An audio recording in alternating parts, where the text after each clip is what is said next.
Hey, George. How are you doing today? I'm doing great, Tia. How about yourself? I'm doing so fine, I tell you. It is really good to see your face, Thank you. but we are here to talk harmonica. Indeed, we are. Yes. And I've listened to a few of your CDs and some of the tracks in there, and the playing is phenomenal. Thank you. And I just want to know, where does that come from? Well, I think, the I've been playing harmonica since I was maybe 14 years old. I'm 68 now, so that's 54 years of harmonica playing.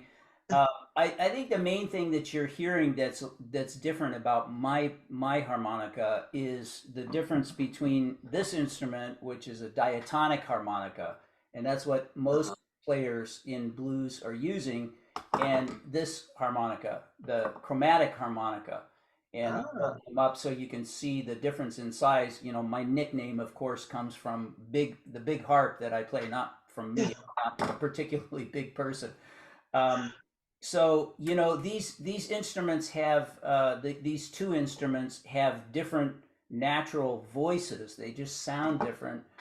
And then the chromatic harmonica is the biggest thing, and the reason it's called a chromatic harmonica is because it has a chromatic scale. That's a full 12 note scale with all the half notes and stuff.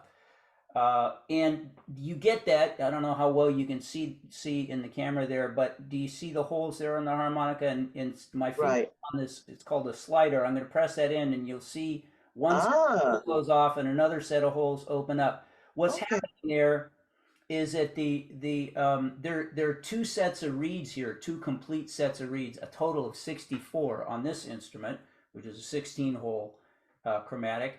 And when you use the slider, it closes off one set of reeds, and then it opens up another set of reeds that are tuned a half note higher. So that's how you get the half notes on a chromatic harmonica. Um, and that's why it's called that. That's part of the reason why it sounds so different from a diatonic. Wow, wow. That is that's really interesting. Yeah, And in the world of harmonicas, size does matter. yeah. Well, I have a song called "Size Matters." I don't know if you've heard it, but yeah, it's a song kind of designed to show the entire range of the chromatic. It's from my second album called "Wash My Horse in Champagne." And I kind of start on the very bottom of the harp, and as I go through the song, I kind of work my way all the way up to the top. So, it's yeah, size can matter. That's pretty awesome. Yeah, Well, I've seen albums with little Walter holding one of those yeah. harmonicas. What do you know about the story about that? Well, people in blues have been using chromatic harmonica at least since the early '50s. Little Walter played it. George Smith was another person of that era who started in that era. I think he died in 1983. Hmm. George was, I would call him the godfather of blues chromatic. He was probably the guy who sort of developed it the most, played it the most, and to my ear anyway, was best at it among the early generation. He moved out to California. I believe he was a native of Arkansas, spent time in Chicago, played with Muddy Waters in the Muddy Waters band, then moved out to Los Angeles, and he met young players like Rod Piazza and William Clark, Ah, yeah. especially. And those two, were sort of proteges of George. They carried on the chromatic tradition, I guess you could say. And now I'm building on that tradition. I would say. I see. Yes, yes. So, um, I've heard this phrase from other harmonicas that I've other harmonica players that I've played with, Yeah. and it's something called the third position. Right. Well, Can you? I never have the time to ask them what that is. Can you yeah. give me the? Of course. Yeah. So with the diatonic harmonica, each one is tuned to a particular key, right? And there are 12, possibilities. There are 12 chromatic keys, and there are diatonic harmonicas that are available in each one of those keys. A position, it refers to the relationship between the key of the song that you're playing and the key of the harmonica that you're using to play with the song. Huh. Now, you always have to, of course, choose the notes on the harmonica that match the key that you're playing in, or it will sound pretty bad. But you don't always pick up a harmonica that has the same key written on it as the song key. Okay, and each of these positions has a little bit different lick vocabulary and a little bit different sort of feel. And the common ones, the common positions that people play, actually, I mean, second position is what people play almost universally in blues and all other forms of popular music. Um, Good players will also use first position. Actually, first position historically was dominant, but it isn't anymore, and not that many people play it today. But it's a great other position. And then third position is yet another position. And like I said, each one of them has their own sort of feel to it. And as it turns out, third position on a diatonic harmonica is pretty similar to, if you know how to play third position on a diatonic, it's pretty easy to take that kind of that mindset and that muscle memory and apply it to the chromatic. Okay, so chromatic in blues, because almost every, I mean, I'm going to say every blues player learns first on the diatonic, then they pick up a chromatic, and they have that idea of positions in their mind. It makes sense to them, and it helps them navigate the harp. And you can take, if you know how to play third position on diatonic, you can switch over to chromatic, and with a few minor adjustments, you can actually sound pretty good pretty quick, and you actually don't even have to use the slider very much, maybe not even at all. There are a lot of Ah, blues players, yeah, there are a lot of blues players who play the chromatic and don't even touch the button. They'll hold the harp like this, they'll cup it around right. a harp mic like this one, and they won't even touch the slider. Okay, so that's why almost all blues chromatic that you hear is played in third position.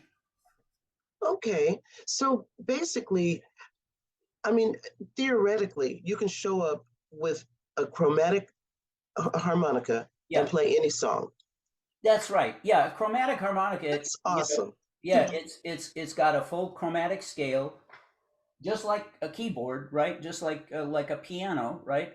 And you, Right. by you have to start in a different place, and play different notes if you're switching keys.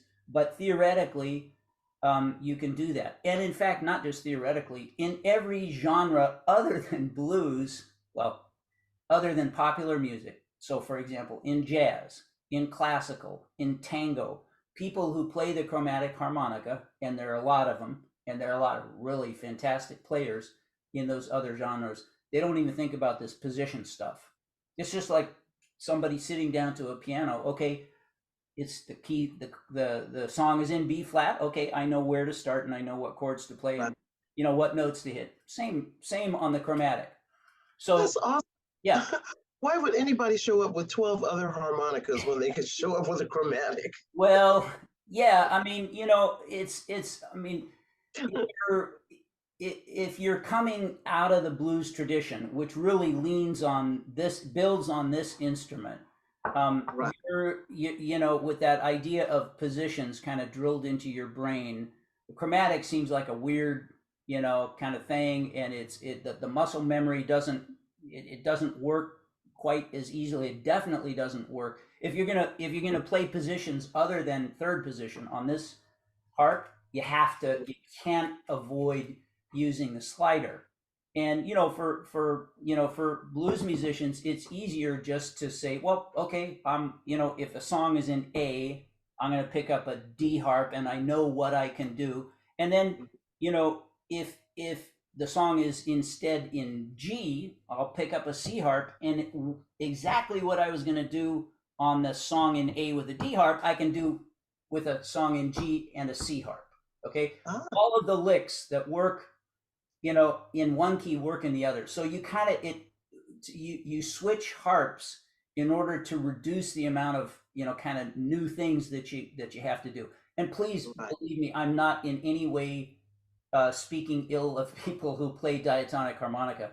In some Oh no. respects, to eke out good music out of a little simple instrument like this with only 20 reeds is a lot harder. You could make the argument, Yeah. and it is to do it with this, because like, what do you do?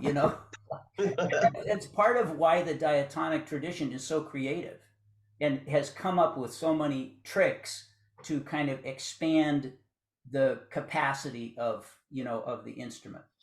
Right, Yeah. right. So full respect. I mean, when I say certain things about like it makes it easier, I'm not demeaning diatonic players at all. Oh no, I get it. I get it.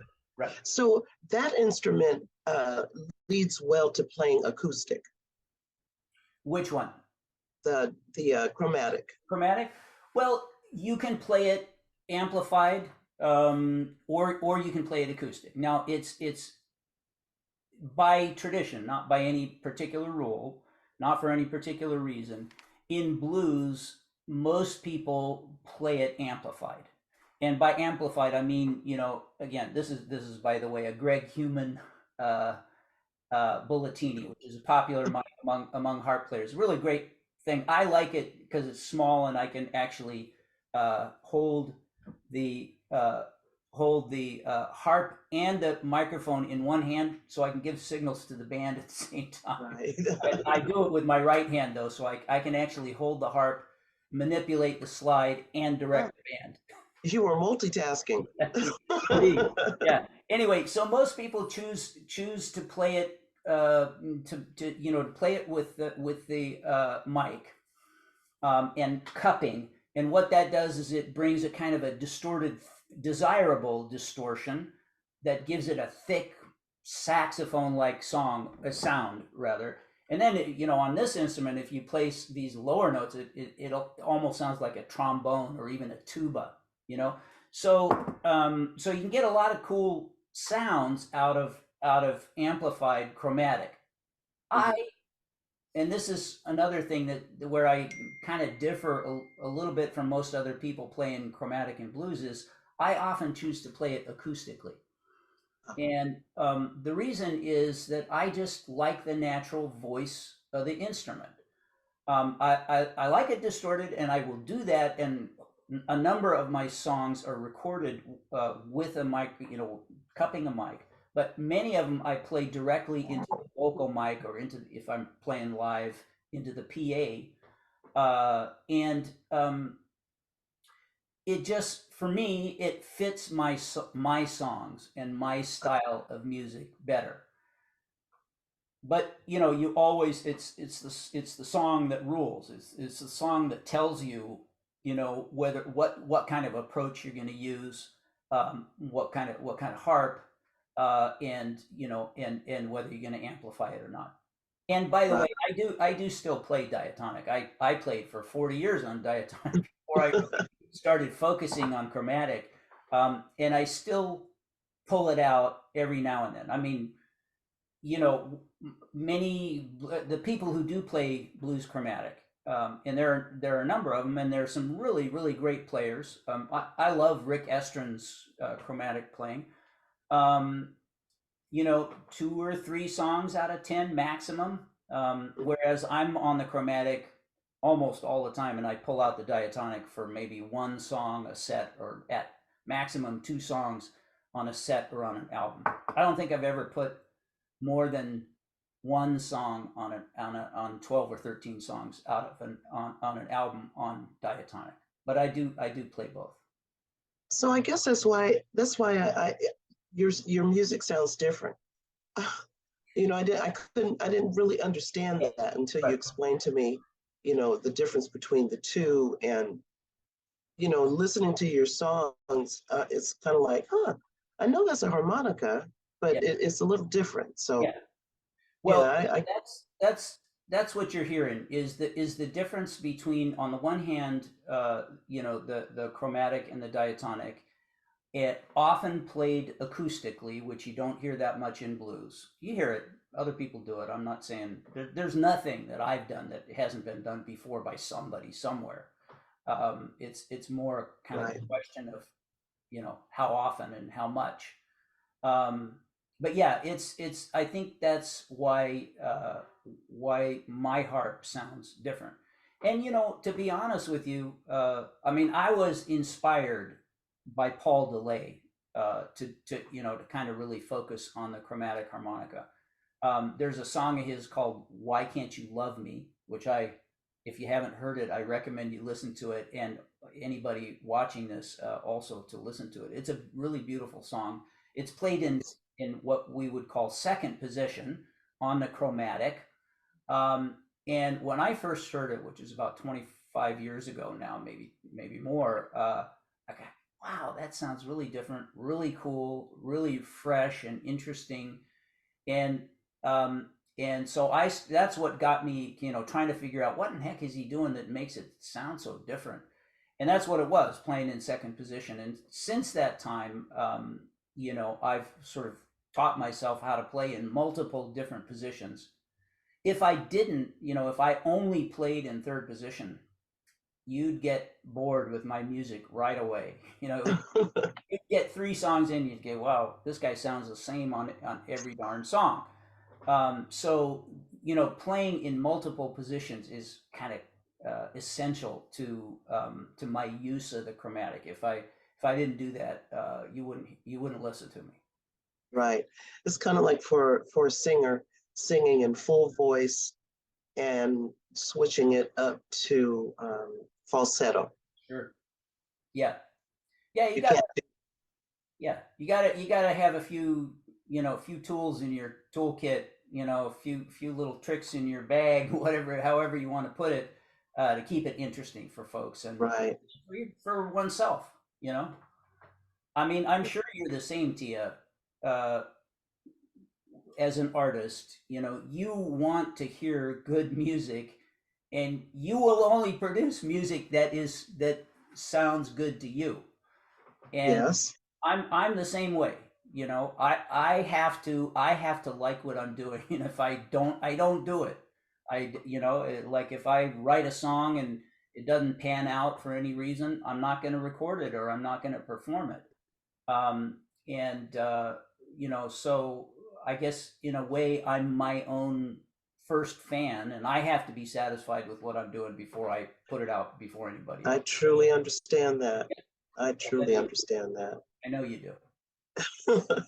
So what's next for you? What are your plans to go Well, forward? yeah, good question. So for the last few years, starting with the pandemic and the lockdown and all that kind of stuff, and the crimp it put on live performance, I kind of started emphasizing recording, and I've now recorded. I started one recording just at the beginning of the pandemic. January of 2020 were the main sessions for that. Um, and I've now recorded three other albums, in and two that have yet to be released. And I just finished up last week, actually, down at Greaseland Studios, where I've recorded all my stuff. So there's kind of tying off the loose ends, getting those things out. I'm gonna return to focusing on live performance, and then in terms of harp playing, there's always room to grow. I never tell people that I'm any kind, that I have a lot of technical prowess on the chromatic. There are lots of players out there who are way more proficient than I am. So increasing my chops, working on my chops is Right. part of the thing. Recently, I've been having a great time with my band in our recordings, doing ensemble playing, and that can have different meanings in music. But what I'm talking about is doing, kind of set pieces, playing parts along with either the horn section, or just last week we recorded a really cool song. I'm really happy about it, where I played and Kid Anderson played guitar, and we played, kind of went back and forth between playing in unison, playing the same notes, and then Right. him harmonizing with me on the guitar. So doing that kind of stuff where I'm not just, kind of playing my own, doing my own thing over the band, the kind of the rhythm section, but really kind of being integrated either with the horns or with other instruments, and playing things that that may be written, like Right.